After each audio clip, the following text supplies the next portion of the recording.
नमस्कार,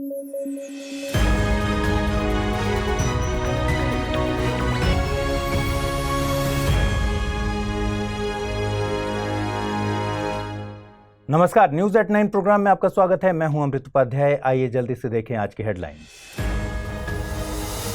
फिजियोलॉजी या मेडिसिन में 2023 के नोबेल पुरस्कार विजेताओं की घोषणा। कैटलीन कारिको और ड्रू वीसमैन को मिला नोबेल। mRNA टीके का किया विकास। बिहार सरकार द्वारा जाति सर्वेक्षण डेटा जारी। ईबीसी और ओबीसी मिलाकर कुल जनसंख्या के 50% से अधिक। आरक्षण को लेकर विवाद शुरू। और आरक्षण पर मद्रास उच्च न्यायालय ने दिया महत्वपूर्ण फैसला। अल्पसंख्यकों द्वारा संचालित शैक्षणिक संस्थानों को दिया बड़ा अधिकार। राज्य सरकार नहीं छीन सकती संस्थान का अल्पसंख्यक दर्जा।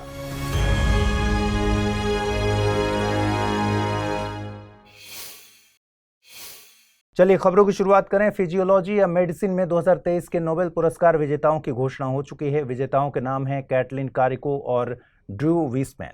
जिस काम के लिए इनको नोबेल पुरस्कार मिला है वो है कोविड-19 के खिलाफ कम समय में mRNA टीके के विकास को सक्षम बनाना। आइए समझते हैं कि mRNA टीके क्या होते हैं और ये क्यों महत्वपूर्ण है। परंपरागत रूप से वैक्सीन का काम मानव शरीर में मृत या कमजोर वायरस डालने का होता है ताकि शरीर की प्रतिरक्षा प्रणाली इनके खिलाफ एंटीबॉडी विकसित कर सके। इस प्रकार जब कोई वास्तविक वायरस किसी को संक्रमित करता है तो उनका शरीर उससे लड़ने के लिए तैयार हो जाता है। वहीं mRNA तकनीक में प्रतिरक्षा प्रणाली को सक्रिय करने के लिए शरीर में एक निष्क्रिय वायरस डालने के बजाय प्रतिरक्षा प्रणाली को संदेश देने के लिए मैसेंजर राइबोन्यूक्लिक एसिड या mRNA का उपयोग किया जाता है। आनुवंशिक रूप से बनाया गया mRNA कोशिकाओं को किसी विशेष वायरस से लड़ने के लिए आवश्यक प्रोटीन बनाने का निर्देश दे सकता है। कारिको और वीसमैन के योगदान की बात करें तो इन्होंने प्रयोगशाला में विकसित आनुवंशिक रूप से बनाए गए mRNA के साथ समस्या की पहचान की। समस्या ये थी कि शरीर की डेंड्राइटिक कोशिकाएं आनुवंशिक रूप से इंजीनियर mRNA को शरीर के बाहरी तत्व के रूप में पहचान करती हैं और रिएक्शन करके इनके विरुद्ध सूजन संकेतन अणु बनाती हैं। आपको बता दें कि डेंड्राइटिक कोशिकाएं वैक्सीन प्रेरित प्रतिरक्षा प्रतिक्रिया के सक्रियण में महत्वपूर्ण कार्य करती हैं। कारिको और वीसमैन ने mRNA के विभिन्न प्रकार तैयार किए जिससे डेंड्राइटिक कोशिकाओं के साथ इनकी रिएक्शन लगभग समाप्त हो गई। कोविड-19 महामारी के दौरान घातक और तेजी से फैलने वाले वायरस के खिलाफ प्रभावी इलाज खोजने में समय सबसे महत्वपूर्ण फैक्टर था। इसी सिचुएशन में mRNA तकनीक संजीवनी साबित हुई। मॉडर्ना और फाइजर के टीकों में इसी तकनीक का इस्तेमाल किया गया था। बिहार सरकार द्वारा जाति सर्वेक्षण डेटा जारी किया गया है। इसके मुताबिक बिहार की कुल जनसंख्या अब 13.07 करोड़ से कुछ अधिक है। इसमें सामान्य वर्ग की आबादी 15.52% है। ईबीसी 36.01% और ओबीसी 27.13% है।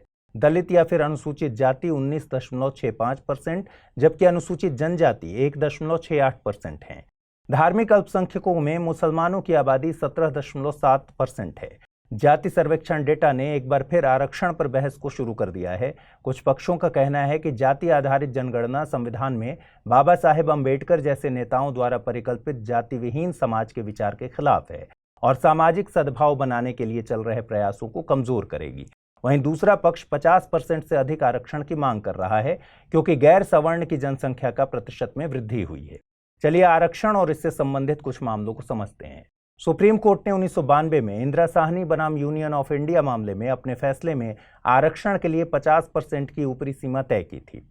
सुप्रीम कोर्ट ने 6:3 के बहुमत से 9 न्यायाधीशों की पीठ ने इंदिरा साहनी के फैसले में सामाजिक और आर्थिक रूप से पिछड़े वर्गों के लिए 27% आरक्षण को बरकरार रखा था। ऐसा करके सुप्रीम कोर्ट ने एक समूह के लिए आरक्षण के लिए योग्यता प्राप्त करने के मानदंड के रूप में सामाजिक और शैक्षणिक पिछड़ेपन को निर्धारित किया था। इस फैसले में सुप्रीम कोर्ट ने प्रशासन में दक्षता सुनिश्चित करने की आवश्यकता को भी रेखांकित किया था। आपको बता दें कि इंदिरा साहनी के फैसले के बावजूद आरक्षण के लिए 50% की सीमा का उल्लंघन करने के विचार को राजनीतिक मान्यता मिली हुई है। इसके बाद 1994 में 76वें संवैधानिक संशोधन में 50% की सीमा का उल्लंघन करते हुए तमिलनाडु ने शैक्षणिक संस्थानों में सीटों का आरक्षण और राज्य के तहत सेवाओं में नियुक्तियों या पदों का आरक्षण अधिनियम 1993 को संविधान की 9वीं अनुसूची में डाला था। 9वीं अनुसूची संविधान के अनुच्छेद 31A के तहत कानून को न्यायिक समीक्षा से मुक्ति प्रदान करती है। नवी अनुसूची में रखे गए कानूनों को संविधान के तहत संरक्षित किसी भी मौलिक अधिकार का उल्लंघन करने वाले कारणों से चुनौती नहीं दी जा सकती। इसी प्रकार मई 2021 में सुप्रीम कोर्ट की 5 न्यायाधीशों की संवैधानिक पीठ ने सर्वसम्मति से मराठा समुदाय को आरक्षण प्रदान करने वाले महाराष्ट्र कानून को असंवैधानिक करार दिया था, जिसमें कुल आरक्षण सीमा 50% से अधिक होने की बात थी। मराठा मुद्दे के समान ही गुजरात में पटेलों, हरियाणा में जाटों और आंध्र प्रदेश में कापू के मामले भी हैं। आरक्षण व्यवस्था में एक अपवाद भी देखा गया। यह अपवाद था ईडब्ल्यूएस वर्ग को 10% आरक्षण। 10% ईडब्ल्यूएस कोटा ने 50% की सीमा का भी उल्लंघन किया है। इस मामले में 3:2 के बहुमत से कोर्ट ने इंदिरा साहनी फैसले को दरकिनार कर दिया। कोर्ट ने यह तर्क दिया कि ईडब्ल्यूएस कोटा एक पूरी तरह से अलग वर्ग के लिए आरक्षण प्रदान करता है। Study IQ IAS Hindi team UPSC के लिए P2I यानी प्रीलिम्स टू इंटरव्यू का नया कोर्स लेकर आई है। बैच की शुरुआत 10 अक्टूबर 2023 को शाम को 6 बजे हो रही है। बैच हिंदी और इंग्लिश तथा हिंग्लिश तीनों भाषाओं में एक ही समय पर शुरू किया जा रहा है। इस P2I न्यू फाउंडेशन कोर्स में नया फीचर ऐड किया गया है। आप इसे 3 कैटेगरी सिल्वर, गोल्ड और प्लैटिनम में खरीद सकते हैं। सिल्वर कैटेगरी में कोर्स की वैधता 1 साल, गोल्ड में 2 साल और प्लैटिनम में 3 साल रहेगी। इस कोर्स में डिस्काउंट हासिल करने के लिए आपको अमृत लाइव कोड यूज करना होगा। कोर्स के प्राइस की शुरुआत 23,999 रुपए से हो रही है। कोर्स के संबंध में ज्यादा जानकारी के लिए डिस्क्रिप्शन बॉक्स में दिए गए लिंक पर क्लिक कर लीजिए। एक महत्वपूर्ण मामले में मद्रास उच्च न्यायालय ने फैसला दिया है कि धार्मिक और भाषाई अल्पसंख्यकों द्वारा संचालित शैक्षणिक संस्थानों को अनुसूचित जाति, अनुसूचित जनजाति और अन्य पिछड़ा वर्ग के छात्रों के संबंध में आरक्षण के नियम का पालन करने की आवश्यकता नहीं है। मद्रास उच्च न्यायालय ने यह भी कहा कि सरकार ऐसे संस्थानों को SC, ST या OBC के उम्मीदवारों को आरक्षण प्रदान करने या सीटें आरक्षित करने के लिए बाध्य नहीं कर सकती। दरअसल मद्रास के एक शैक्षणिक संस्थान कॉलेज फॉर विमेन द्वारा हाई कोर्ट में एक पिटीशन दायर की गई थी, जिसमें एक सरकारी आदेश को रद्द करने की मांग की गई थी। सरकारी आदेश में कॉलेज की अल्पसंख्यक स्थिति को रद्द करने की बात थी, क्योंकि संस्थान ने प्रत्येक शैक्षणिक वर्ष में मुस्लिम अल्पसंख्यक छात्रों को प्रवेश देने के लिए राज्य द्वारा लगाई गई 50% की सीमा को पार कर लिया। कॉलेज ने यह भी कहा था कि उसे स्थायी अल्पसंख्यक दर्जा दिया जाए।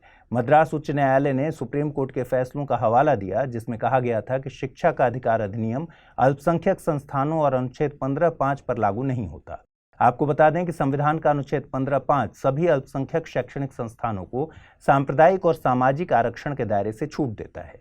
मद्रास उच्च न्यायालय ने यह भी कहा कि यह फैसला संविधान के अनुच्छेद 14 का उल्लंघन नहीं है, क्योंकि अल्पसंख्यक शैक्षणिक संस्थान एक अलग वर्ग है।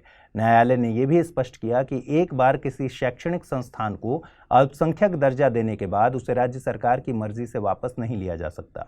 उच्च न्यायालय ने कहा कि राष्ट्रीय अल्पसंख्यक शैक्षणिक संस्थान आयोग अधिनियम 2004 के तहत किसी भी तरह से अस्थायी अवधि या प्रतिबंधित अवधि के लिए शैक्षणिक संस्थान को अल्पसंख्यक दर्जा देने की परिकल्पना नहीं की गई है। अल्पसंख्यक शैक्षणिक संस्थान के रूप में मान्यता रद्द करने का अधिकार केवल 2004 के अधिनियम के तहत स्थापित आयोग के पास है। यह दर्जा तब तक कायम रहेगा जब तक आयोग इसे रद्द नहीं कर देता। यदि मैं आपसे पूछूं कि विश्व की सबसे लंबी नदी कौन सी है, तो आपका उत्तर होगा अफ्रीका में बहने वाली नील नदी। इस बात की पुष्टि एनसाइक्लोपीडिया ब्रिटानिका और गिनीज वर्ल्ड रिकॉर्ड्स भी करते हैं, लेकिन संभवतः कुछ महीनों बाद नील नदी का ये रिकॉर्ड छिन सकता है। दरअसल अप्रैल 2024 में अंतर्राष्ट्रीय शोधकर्ताओं और खोजकर्ताओं की एक टीम द्वारा अमेजन नदी पर अपने तरह का अनूठा अभियान चलाया जाना है। यह टीम प्राकृतिक दुनिया से जुड़े सबसे बड़े रहस्यों में से एक को सुलझाने के लिए अमेजन नदी की लगभग 7,000 किलोमीटर की यात्रा पर निकलेगी। हालांकि ये पहले से ही स्थापित तथ्य है कि अमेजन दुनिया की सबसे बड़ी नदी है। अमेजन किसी भी अन्य नदी की तुलना में कम से कम 4 गुना अधिक पानी वहन करती है। नील नदी और अमेजन नदी की लंबाई पर सबसे बड़ा विवाद इस सवाल पर है कि अमेजन नदी का उद्गम कहां से होता है। परंपरागत रूप से दक्षिणी पेरू में अपुरिमैक नदी के जल स्रोत को नदी का प्रारंभिक बिंदु या उद्गम माना जाता है, लेकिन कई अन्य वैज्ञानिक इस बिंदु को नदी का प्रारंभिक बिंदु नहीं मानते। कुछ वैज्ञानिकों ने उत्तरी पेरू में स्थित नदी स्रोत मंटारो नदी को अमेजन का उद्गम माना है। यदि वैज्ञानिकों द्वारा अमेजन नदी का उद्गम अपुरिमैक नदी की जगह मंटारो नदी अप्रूव हो जाता है, तो विश्व की सबसे लंबी और सबसे बड़ी नदी अमेजन नदी बन जाएगी। नील नदी की बात करें तो नील नदी की 2 प्रमुख सहायक नदियां हैं, सफेद नील और नीली नील। व्हाइट नील लंबी है और ग्रेट लेक्स क्षेत्र से निकलती है। यह विक्टोरिया झील से शुरू होती है और युगांडा और दक्षिण सूडान से होकर बहती है। ब्लू नील इथियोपिया में लेक टाना से शुरू होती है और दक्षिण पूर्व से सूडान में बहती है। दोनों नदियां सूडान की राजधानी खार्तूम में मिलती हैं। नील नदी भूमध्य सागर में गिरती है।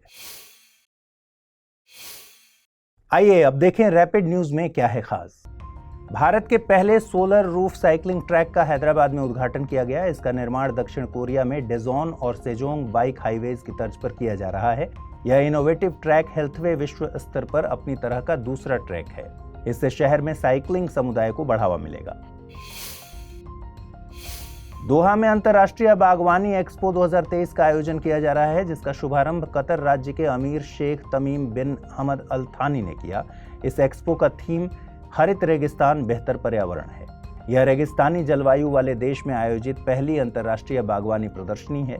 यह 4 विषयों पर केंद्रित है: आधुनिक कृषि, प्रौद्योगिकी, नवाचार, पर्यावरण जागरूकता और स्थिरता। WHO ने मलेरिया की दूसरी वैक्सीन R21 मैट्रिक्स M को मंजूरी दी है। इस वैक्सीन को ऑक्सफोर्ड यूनिवर्सिटी और भारतीय सीरम इंस्टीट्यूट के सहयोग से विकसित किया गया है। इससे पहले WHO ने वर्ष 2021 में RTS-SASO1 नामक टीके को स्वीकृति दी थी। मलेरिया प्लाज्मोडियम नामक प्रोटोजोआ परजीवी के कारण होता है।